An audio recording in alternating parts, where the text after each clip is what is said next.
Take again. Take more. Oh, yeah. Okay? All right. You're welcome. Thank you, Josie. All right. So take, eh? Okay. This one is okay. The husband is fine. Okay? Everybody is fine. Huh? Don't worry. Eh? I will know. We're sorry. Don't worry. No, don't worry. Don't worry. You're back. Okay? We'll take care of it. Don't worry. We'll get your car now. We'll get your car. So,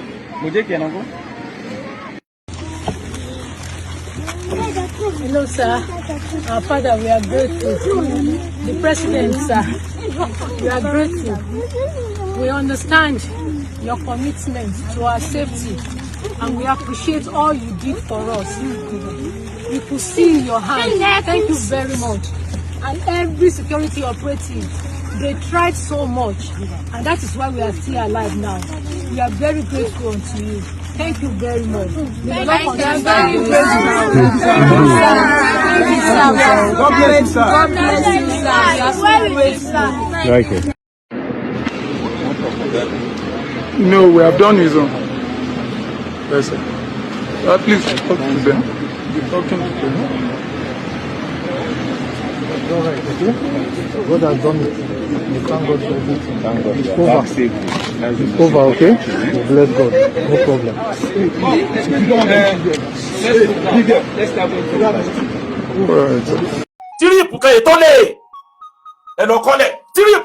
We need to learn from past experience of the northerners. And I want to tell you, Hausa, to ba sele be yen ki pe. Wọ́n tún re mi ìlú ni o. Àmọ́ na te gbe gba o. Bóyá sójà ló gbà wọ́n ni o. Bó sì jẹ́ pé bó bá jẹ́ pé yẹn náà ló yanjú ẹ̀. Àmì ètò yanjú ẹ̀ o. Àmì èyíkéyìí tó yóò yanjú ẹ̀ àwọn èèyàn yìí. Wọ́n kì í rẹ̀ wọ́n bọ̀rọ̀. Àìsísẹ́ kan ẹ̀yin tẹ́ ẹjọ́ lọ́sẹ̀lú. Ilé ìfún máa lọ donate gbogbo tí ò necessary kiri. Ẹ máa dààmú kiri. Ẹ ti tún prepare wálẹ̀ pẹ̀lú ìbò 20,000 naira ẹnìkan. Gbogbo ẹ̀ láti rí. Tọ́lá dàbí ẹni pé Èkìtì ní determine tí wọ́n fi dìbò nílẹ̀ Yorùbá àti Nàìjíríà. Èkìtì ní stomach infrastructure ti kọ́kọ́ wá. Eléyìí tó lọ yìí ẹ má lérò yìí pé Sátánì ti lọ o, Sátánì gan ni o. Sátánì gan ni kò lọ o. Ọ̀rọ̀ Old Ọ̀yọ́ National Park, federal government àti state government iṣẹ́ àwọn ẹlẹ́fẹ́ ṣe lórí ẹ̀. Trailer ti ń jáde láàrin ọ̀sẹ̀ kan bẹ̀yẹn sí more than 1,000.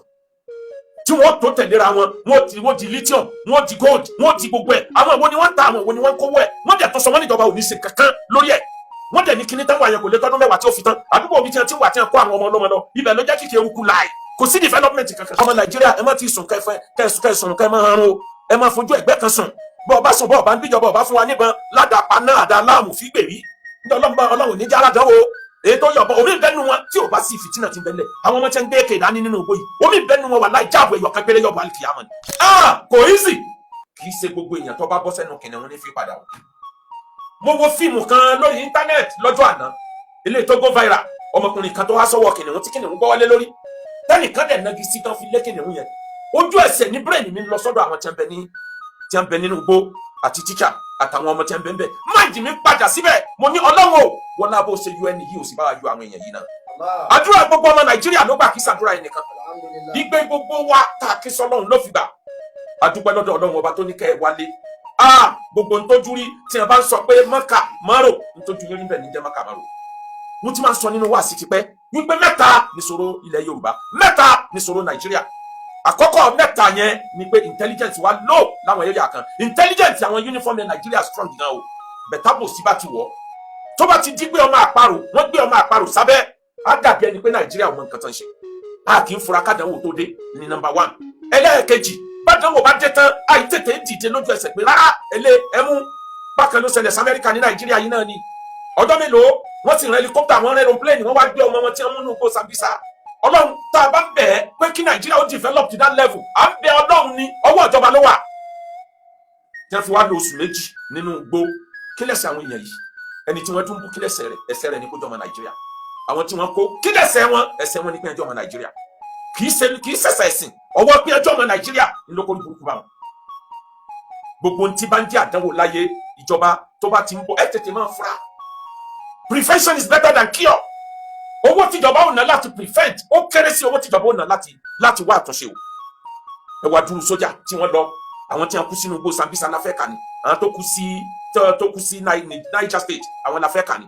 àwọn tó kú sí Zamfara àwọn la fẹ́ kà ní ẹ wo iye ọlọ́pàá ẹ wo iye DSS ní nǹkan tó wà preventable nǹkan tí ò yẹ kó ṣẹlẹ̀ àmọ́ o adúpẹ́ lọ́dọ̀ Ọlọ́run gbogbo nǹkan tọ́lọ́run ní ṣe. mẹ́ta ní ìṣòro Nàìjíríà àkọ́kọ́ àìtètè fura tádánwò bá dé tádánwò fi wọlé àìfura tádánwò bá wá dé àìtètè tó lé àdánwò wọgbó níjọ́ tí bandit ti ń jà lókè Ọya ti ń jà nílẹ̀ Haúsá ńlọ ti yẹ ká mọ̀ pé màkàmàkà ń padà bọ̀ wá kan ọwọ́ àkànlẹ̀ Yorùbá àmọ́ adúpẹ́ fọ́lọ́run níjọ́ tí ti ń jà kiri tílẹ̀ Yorùbá yàtọ̀ gbogbo ayé mọ̀ wípé ìran Yorùbá wà ní nǹkan kan jẹnu lọ́wọ́ aláàfẹnujà Yorùbá afẹ́fẹ́nu payé run lórí ọ̀rọ̀ àwọn tí wọn kó yáwọ́ ta ìran Yorùbá maduru times 20 àwọn tí wọn kó yẹn ti kó lọ́kè Ọya ariwo tó nǹkan àmọ́ gbà tó kàn ìran Yorùbá ariwo láìjà pariwo sọ́lọ́run àtọ́ pariwo sẹ́niyàn ìyẹn jẹ́ ká dúpẹ́ lọ́dọ̀ Ọlọ́run níbi tọ́lọ́run dá wa sí wá rí àdánwò alákọ̀ọ́kọ́ ìjọba kì í fura ọmọ Nàìjíríà ìfura kádánwò fi dé pírọ́blẹ̀mù ẹlẹ́ẹ̀kejì bádánwò bá dé àkí ń tètè fura pírọ́blẹ̀mù ẹlẹ́ẹ̀kẹta bọ́lọ̀ bá wa bá a lé àdánwò kan lọ á rí láàsì ni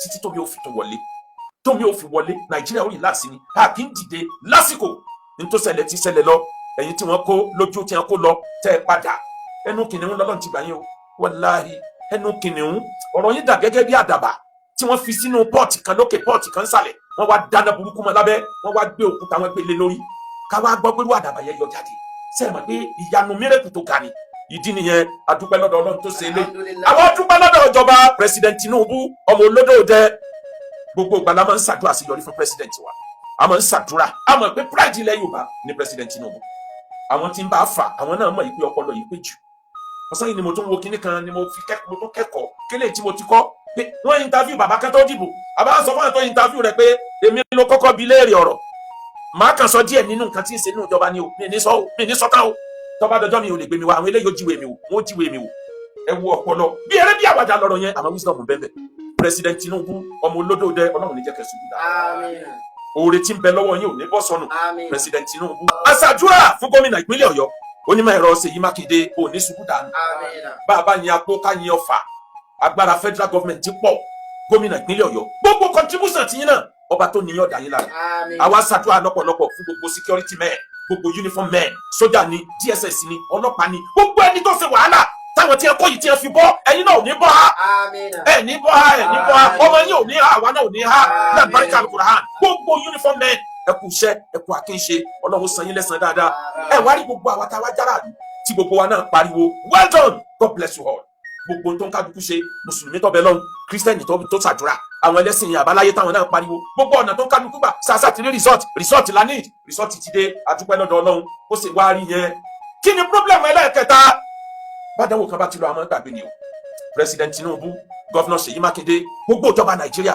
tíríìpù kan ètò lè ẹ lọ kọ́lẹ̀ tíríìpù kan ò tó lè we need to learn from past experience of the northerners ẹ lọ́wọ́ tó ti ṣẹlẹ̀ nílẹ̀ Haúsá tó bá ṣẹlẹ̀ bẹ́ẹ̀ yẹn kì í pẹ́ wọ́n tún rémi ìlú ni o àmọ́ ọ̀nà tẹ́ ẹgbẹ́ bá o bóyá sójà lọ́gbà wọn ni o bó sì jẹ́ pé bó bá jẹ́ pé yẹn náà ló yanjú ẹ̀ àmì ètò yanjú ẹ̀ o àmì èyíkéyìí torí ó yanjú ẹ̀ àwọn èèyàn yìí wọn kì í rẹ̀ wọ́n bọ̀rọ̀ they have the spirit of resilience ìdí nìyẹn tíjọba fi gbọdọ̀ dáwọ́ dúró lásìkò yìí gbogbo igbó tó sọ̀rọ̀ àǹtí wa bóun la ṣe fẹ́ take over bẹ̀ a gbọ́ pé wọ́n ti kó àwọn sójà kan wọ́n ti kó bùdó sójà kan sẹ́gbẹ̀ẹ́ odò Ọ̀yọ́ national park a gbọ́ bẹ́ẹ̀ àwọn orílẹ̀-èdè tí wọ́n gbọ́n láyé tájàwọ̀ bá kan àwọn orílẹ̀-èdè challenges ńláńlá tí bá ń ṣẹlẹ̀ sáwọn orílẹ̀-èdè wọ́n fi máa ń create ni ẹ wá dúró àpáta tí ń bẹ Saudi Arabia àpáta yẹn gangan ni ẹ lò láti fi create ẹ lọ wo ilẹ̀ Iran fìtínà tó kàn wọ́n fi create ni ẹ lọ wo àwọn ìlú tí wọ́n já tọ́lọ́ já sórí òkun wọ́n lo agbára wọn challenges yẹn wọ́n fi create ni àmọ́ kí ló dé tó pé challenges Nàìjíríà yìí máa mú wa dúró sójú kan ó yẹ ká máa kí ìjọba tá a bá máa appreciate ìjọba ó yẹ ká máa appreciate ìjọba pé ìjọba wọ́n ti ṣe bíríìjì sórí òkun lẹ́kọ̀ọ́ wọ́n ṣe bíríìjì sórí òkun lóńdó ní tí ò ṣẹlẹ̀ rí lórílẹ̀-èdè kan tó yẹ ká máa appreciate ìjọba sí nìyẹn gbogbo àwọn ìjọba tó ti kọjá lọ kí wàá láṣẹ yọrí wọn báyìí ẹ wo yẹ mí tọ́lọ̀ wọn bi léèrè báyìí má yẹ kúrèrè tẹ́ dáhùn níwájú ọlọ́dẹ ẹ̀mọ kankan parẹ́ nítorí báyìí la fi sí pé kẹ́ ẹ pàṣẹ ni torí báyìí la dìbò fún ẹ̀yin lẹ́ ń jó lórí wa ni àtẹni àdìbò fún àtẹni tá àdìbò fún sọ́kàlùkù yín sàtìwà ń bẹ̀ náà ẹ ṣe ṣe nǹkan tẹ́ ẹ fi ní fúnra yín ní wàhálà wàláì if you do suppose you do the needful tó bá jẹ́ pé n tó yẹlẹ ṣe ni you wouldn't have troubled yourself so much on the coming election gbogbo yín láyé nìkan lẹ̀ tó bá jẹ́ pé ẹ ṣe n tó yẹ ni wàhálà yóò ní tó báyìí lórí bo àwọn aráàlú kan lámà pariwo pé kílẹ̀ tó fẹ́ kíjọba ò ṣe kílẹ̀ tó fẹ́ kó ṣe àmọ́ gbogbo yín látòkè délẹ̀ Ọlọ́run lábẹ́ kọ́ bá ní dúró tì iṣẹ́ yóò ti yọ pẹ́pẹ́ o eléyìí tó lọ yìí ẹ má lérò yìí pé Sátánì ti lọ o Sátánì gan ni o Sátánì gan ni kò lọ o ọ̀rọ̀ old Ọ̀yọ́ national park federal government àti state government iṣẹ́ àwọn ẹlẹ́fẹ́ ṣe lórí ẹ̀ pẹ̀lú àti tí mo ṣe kẹ́yìn àwọn èèyàn sì tún pè tán sọ fún mi pé intention yẹn kò correct ẹ̀ ń sọ wípé tírélà mẹ́wàá ta ló sọ bẹ́ẹ̀ fún yín pé tírélà mẹ́wàá ló ń jáde lójúmọ́ kan níbẹ̀ yẹn tírélà ti ń jáde láàrin ọ̀sẹ̀ kan bẹ̀ yẹn is more than 1,000 tí wọ́n tó tẹ̀léra wọn wọ́n di lithium wọ́n di gold wọ́n di gbogbo ẹ̀ àwọn ìwo ni wọ́n ń ta àwọn ìwo ni wọ́n ń kówó ẹ̀ wọ́n dẹ̀ tó sọ wọ́n níjọba ò ní ṣe kankan lórí ẹ̀ wọ́n dẹ̀ ní kíní táwọn àyẹ̀kò lé tọ́dún mẹ́wàá tí ó fi tán àdúgbò omi tí wọ́n ti kó àwọn ọmọ ọlọ́mọ lọ ibẹ̀ ló jẹ́ kíkẹ́ eruku láì kò sí development kankan àwọn dẹ̀ ń kó wọn lọ fi tó Chinese ṣe wọ́n lọ fi tó China ṣe tún lu wọn ṣe ìlú tiwa náà wà lẹ́rùkù láì ìlú tiwa nílùú up nepa ẹnujọ́ mẹ́ta tí mínísítà tuntun sẹ̀ dé tẹ́gbẹ̀ ní nọ́ọ̀sà improve díẹ̀ iná yóò improve pẹ́ẹ́pẹ́ tẹ́lẹ̀tẹ́lẹ̀ àmọ́ nígbà tẹ́gbẹ̀dẹ́ àrígbó improve àkàbẹ́ lọ́ni àwọn tí ń bẹ lábẹ́ power bẹ́ẹ̀ bá ṣẹ̀ṣẹ̀ bẹ́ẹ̀ nìkan dé wọ́n ṣe lálejò díẹ̀ kọ́ má jẹ́ pé wọ́n ń ṣe tẹ́gbẹ̀ lálejò ni o kó jẹ́ pé wisdom ẹ̀ ńlọ́lọ́ fẹ́ fún láti yọrí lórí eléyìí nínú ẹni tí tó ń bá ìjọba Tinubu ṣiṣẹ́ táráyé ṣàdúrà fún òní Zaccheaus Chief Zaccheaus ọkùnrin mẹ́ẹ̀ẹ́dọ́gbọ̀n tó ẹ̀dí FRC ọkùnrin mẹ́ẹ̀ẹ́dọ́gbọ̀n aráyé ń ṣàdúrà fún àwọn èèyàn ò lè bá wọn di gómìnà kan dààmú jìnnà torí tẹ̀tẹ̀ òpópó wọn ti lómi nílẹ̀ àìsíṣẹ́ kan ẹ̀yìn tẹ́ ẹjọ́ lọ́sẹ̀lú ilé ìfúnma lọ donate gbogbo tí ò necessary kiri ẹ máa dààmú kiri ẹ ti tún prepare wálẹ̀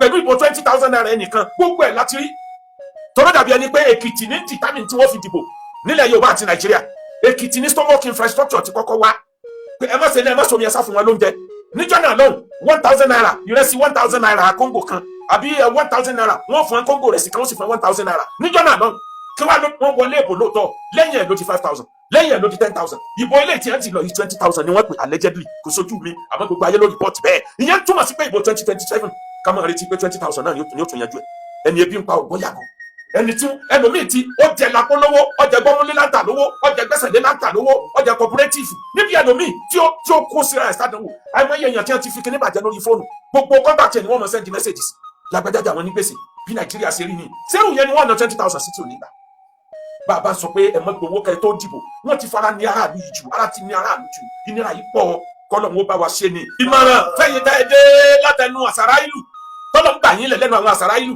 ìmọ̀ràn àkọ́kọ́ fún yín ẹmọ ntẹ́ fẹnu sọ gbogbo tójú bá ní lójú ogun kọ́lẹ̀ dá sọ gbogbo èèyàn kọ́lẹ̀ grant interview fún ẹmọ ntẹ́ fẹnu sọ ẹni ìkejì ẹ má blame anybody ẹ sá máa dúpẹ́ fọlọ́ lágbájá ò kí fámìlì mi tàmàdò ò kí fámìlì mi ẹ máa dúpẹ́ fọlọ́ ohun tó ń là yín lẹ́nu kú ntí mílíọ̀nù èèyàn bá nọ tí wọn bá bọ̀ lẹ́yìn bá nọ tẹ́ bá bọ̀ olóríire ni yín kẹ́sì máa ṣàdúrà fẹ́ni tó kú nínú yín ẹlẹ́ẹ̀kẹta ìjọba bó láti rehabilitate àwọn tí wọn lọ tí wọn bọ̀ àtúnṣe wo níjọba fẹ́ ṣe nínú ayé wọn bó ni wọn ṣe ní jìyà dànù mo sọ bẹ̀rẹ̀ wá sí i mo ní ọ̀ràn wo làwọn pípù yìí dá wọn àdáràn kankan they didn't commit any crime the only crime they committed is the fact that they are Nigerian ọwọ́ pé ẹjọ́ ọmọ Nigerian ni lọ́sọ̀wọ́n dọ̀daràn ìjọba ń gbìyànjú lóòótọ́ kí ni yìí ti ń wọ́ bọ̀ ẹwà ti gba Ọbásanjọ́ ti ń bẹ nípò tọrọ Boko Haram títí ṣẹlẹ̀ ẹbọ ó yẹ onílàáká ìpé ìbò 2027 ló wà lábẹ́ wàhálà ìtòsíwájú báyìí àmọ́ o gbọ́dọ̀ bí kinní kan bá jẹ odidi ẹran ìyẹn tó bá jẹ odidi ọmọdé tó bá jẹ odidi màálù ni ó ti dópin ẹran jẹ èyí tí ẹ sílẹ̀ yóò bá yọ ọlọ́run kó ṣe lópin tí òfin ní sèmi mọ́ ìjọba ẹ má lérò pé wọn ní padà ẹ lọ wọn tó ti ṣẹlẹ̀ lókè ọ̀yà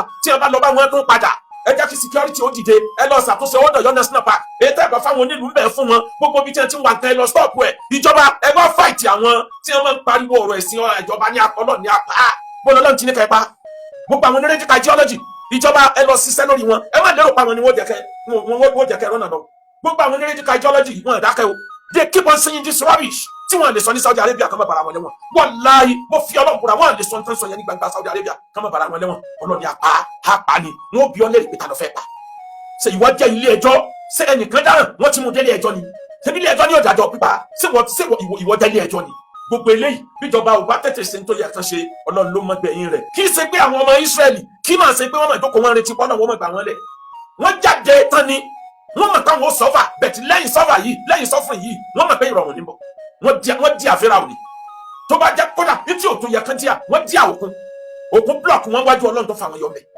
wọ́n díà gbogbo nǹkan wọ́n ní àìmọye ọdún in the wilderness tí wọ́n rìn kiri kọ́nà tó wá là wọn pátápátá kí fìrà ọ̀nà tó wá tẹ̀lé sórí òkun ọmọ Nàìjíríà ní ti ń bẹ ńlẹ̀ yìí ẹ má jẹ́ ká relax ẹ jẹ́ ká ní fura ẹ máa sọ gbogbo àwọn tí wọ́n bá wọnú igbó ẹ̀yin tẹ̀ bẹ ní àdúgbò Ọ̀yọ́ national park ẹ máa ń tójú gbogbo yín náà rí látara tó ṣẹlẹ̀ bẹ́ẹ̀ bá tó ráhùn mí ìtàn tọ̀kadà wọnú igbó ẹ má tètè pariwo kẹ́ ẹ tún máa wòran gbogbo ẹ̀yin tẹ̀ ń ta oúnjẹ fáwọn kírímínà Ọlọ́run dá yín mọ̀ ìjọba ẹ mú wọn ẹ wẹ́wọ́ àwọn ẹ mú wọn. bí a bá lè ṣerú eléyìí wallahi àdánwò yóò ní ṣẹlẹ̀ mọ́ nítorí náà ní parí lẹ́ẹ̀kan sí adúpẹ́ fọ́lọ́run ọba tó dá yàtọ̀run adúpẹ́ lọ́wọ́ president Bọ́lá Ahmed Tinubu ọmọ ológbòdẹ ọkọ first lady ìyá alákàrà bí bàbá ṣe pinnu ọkọ first lady kan ṣoṣo ọkọ first lady pàápàá ọkọ beautiful first lady akínyìn ẹkú àṣeyọrí àṣeyọrí lọ́lọ́run máa fún yín ṣe. Failure will never be your portion. À ń fàsìkò yín ran yín létí gbogbo àwọn tó kù ní òkè ọ̀yà. Ẹ dákun ẹ̀wọ́n náà bẹ́ẹ̀ sì gbà wọ́n náà sílẹ̀. Bẹ́ẹ̀ bá gbà wọ́n sílẹ̀ tán, ẹ bá wa blọ́ọ̀kù bí tí nǹkan yìí ṣe ń ti wá. Ẹ lọ stọ́ọ̀pù gáàsì tí wọ́n mí. Oxygen ò gbọdọ̀ débẹ̀ mọ́. Ẹ stọ́ọ̀pù ẹ̀. Bẹ́ẹ̀ bá ṣe léyìí, Ọlọ́run ló mọ nǹkan tí ó gbẹ̀yìn ọ̀rọ̀. Tẹni tó dé láyé lẹ́nu, Ọlọ́run ló mọ ẹni tí ó kàn lọ́la. Ọmọ Nàìjíríà, ẹ má ti sùn kẹsùn kẹ máa harun o. Ẹ má fojú ẹ̀gbẹ́ kan sùn. Bọ́ ọba sùn, bọ́ ọba ń bíjọba ọba fún wa níbọn, ládàpá náà àdá aláàmù fígbèrí. Ǹjẹ́ Ọlọ́run ní jára dánwò. Èyí tó yọ̀bọ̀, omi ìbẹ́nu wọn tí ò bá sí fìtínà ti bẹ́lẹ̀. Àwọn ọmọ tí ń gbé èké dání nínú ògbó yìí. Omi ìbẹ́nu wọn wà láì jáàbù ẹ̀yọ̀ kẹgbẹ́rẹ́ yọ̀bọ̀ àlìkìyàmọ̀ ni. Àmọ́ tó gbé dání ọ̀rẹ́ rìn, bùndúkù ọmọ bùndúkà, ìbọn ní dẹ́bẹ̀ kọ̀rẹ́ rìn. Ẹni wọn bá tẹ̀ sí la àlìkìyàmọ̀ sòsè. What does that tell you about the quality of intelligence that we had to come up with and eventually develop before this final rescue? I think we need to first have an understanding of the background. So sometime last year, precisely May, 9th of May, one of the top Al-Qaeda affiliates known as Ansaro leaders was arrested by the DSS. His name is Abu Bara, but his real name is Abbas Mukhtar, popularly known as Abu Bara, was arrested. And the second one, who happens to be the main leader, which is popularly known as Mahmouda, whose name is Abubakar Abba, was arrested 27th of July by the DSS last year. So these were top leadership of the Ansar group and affiliates of the Al-Qaeda, and also wanted by the United States government and the United Kingdom government for terrorist-related attacks. So when they were arrested, the members became desperate to secure the release of their leaders. So several attacks were attempted last year that were foiled by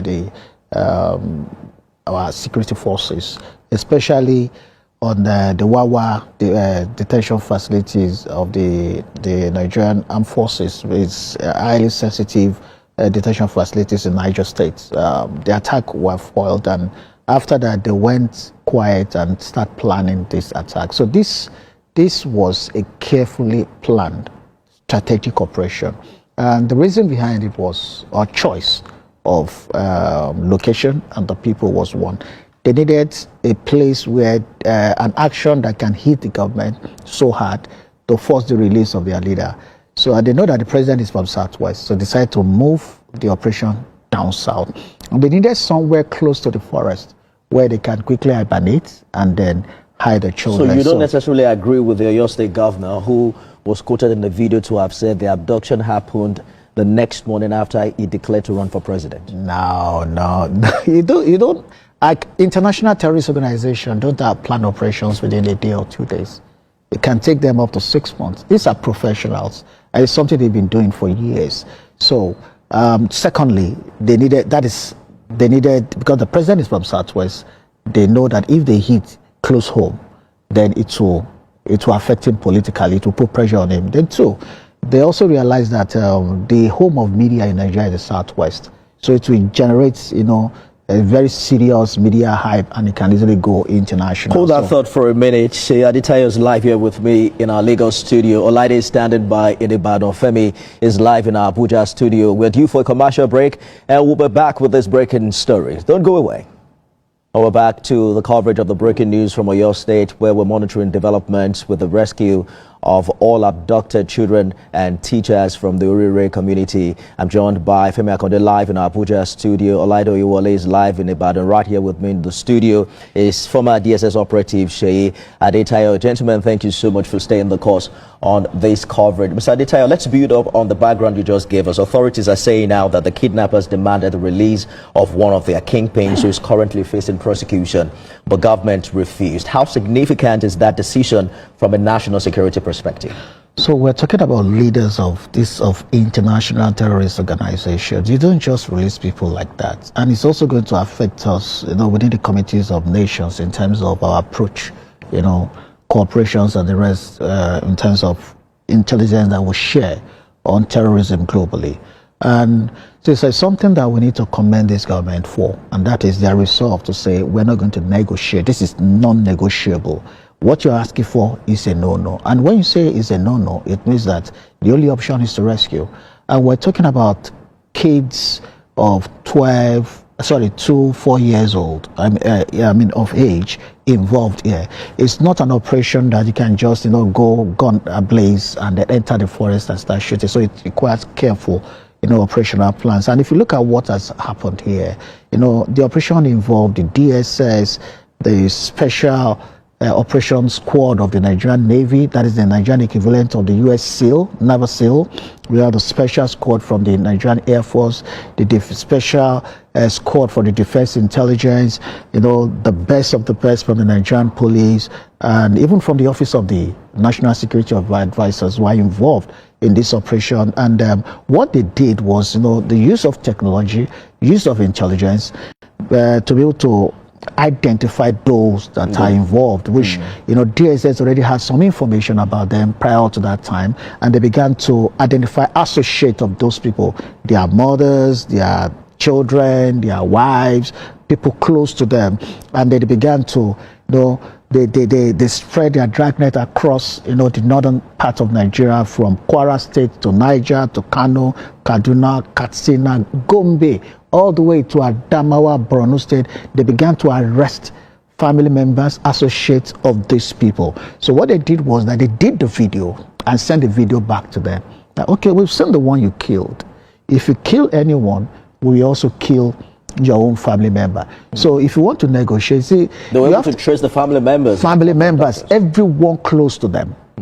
Government security forces picked everyone. So all the while there was a line of communication between government. Of course, and governments, were so strategic, in the operation that they, did not relent. Were they still in Oyo State at the time of rescue? Yeah, they were still in the forest. So there was this quick response from the Nigerian, defense forces, Nigerian security forces, to, encircle them before they could move them from Oyo Forest to the Kainji Forest, which is actually their base, and that would be very difficult. If you compare this with to Chibok girls, the response was very slow, and before the government could respond, they've already shared those children, so it became very difficult. Learning from that, the security agencies this time around, the team did not waste time. They were able to launch operations immediately, cover the entire forest, the forest area, and they began to close in on them to ensure that there is no escape route. They cut off supply, cut off communication, cut off everything. And they only release communication when they want to communicate with them and let them understand that there is no two-way out of this. Just for clarity, Mr. Adetayo, because we're the closest to the DSS we have tonight.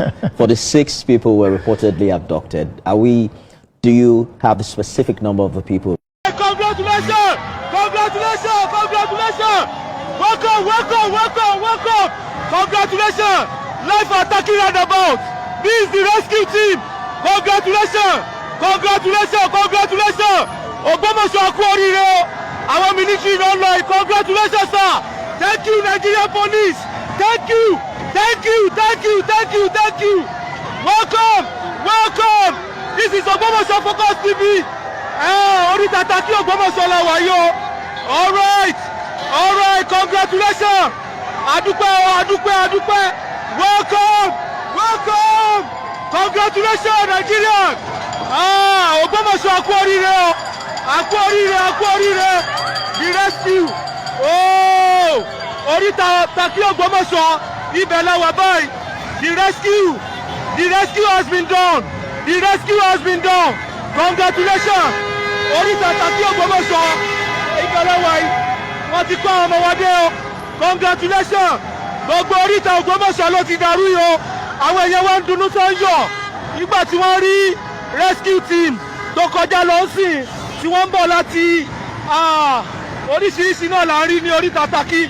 They are saying congratulations and welcoming them now. Congratulations. That's just their boss that just passed now. Oríta Taki Ògbómọ̀ṣọ́. Ibẹ̀ náà ti ń kí àwọn military tó ń bọ̀ láti operation. We're just getting them now. Akú oríire nílùú Ògbómọ̀ṣọ́.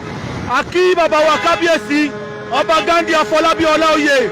Akú oríire. Ìrìn àjò tẹ́ ẹ ṣe lọ sí ọ̀dọ̀ IG níbàdàn nílùú Àbújá.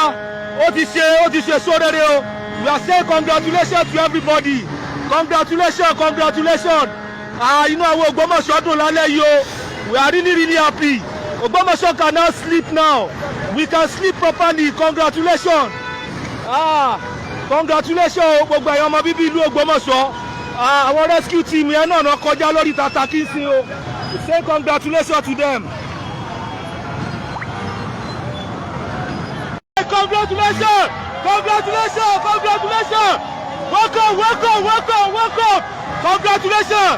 Life attacking roundabout. This is the rescue team. Congratulations! Congratulations! Congratulations! Ògbómọ̀ṣọ́ kú oríire o. Àwọn military ló ń lọ yìí. Congratulations sir. Thank you Nigerian police. Thank you. Thank you. Thank you. Thank you. Thank you.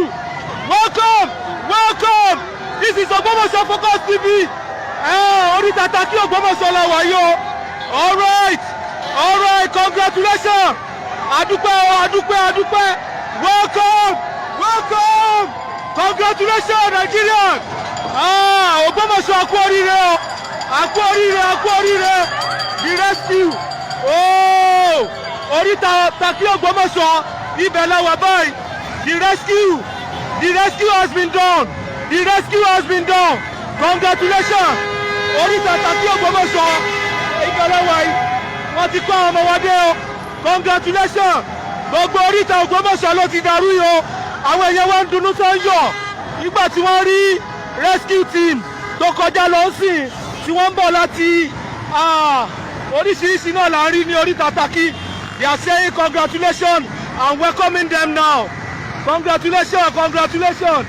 That's just their boss that just passed now. Orí tata kí Ògbómọ̀ṣọ́. Ibẹ̀ náà ti kí àwọn military tó ń bọ̀ láti operation. They just getting them now. Akú oríire nílùú Ògbómọ̀ṣọ́. Akí bàbá wa kábíyèsí Ọba Ghandi Afọlábí Ọláoyè. Akú oríire o. Akú oríire. Ìrìn àjò tẹ́ ẹ ṣe lọ sí ọ̀dọ̀ IG. Níbàdàn. Nílùú Àbújá. Ó ti ṣe sóréré o. We are saying congratulations to everybody. Congratulations, congratulations. Inú àwọn Ògbómọ̀ṣọ́ dùn lálẹ́ yìí o. We are really happy. Ògbómọ̀ṣọ́ can now sleep now. We can sleep properly. Congratulations. Congratulations gbogbo ẹ̀yin ọmọ bíbí ìlú Ògbómọ̀ṣọ́. Àwọn rescue team yẹn náà kọjá lórí tata kí n sin o. Say congratulations to them.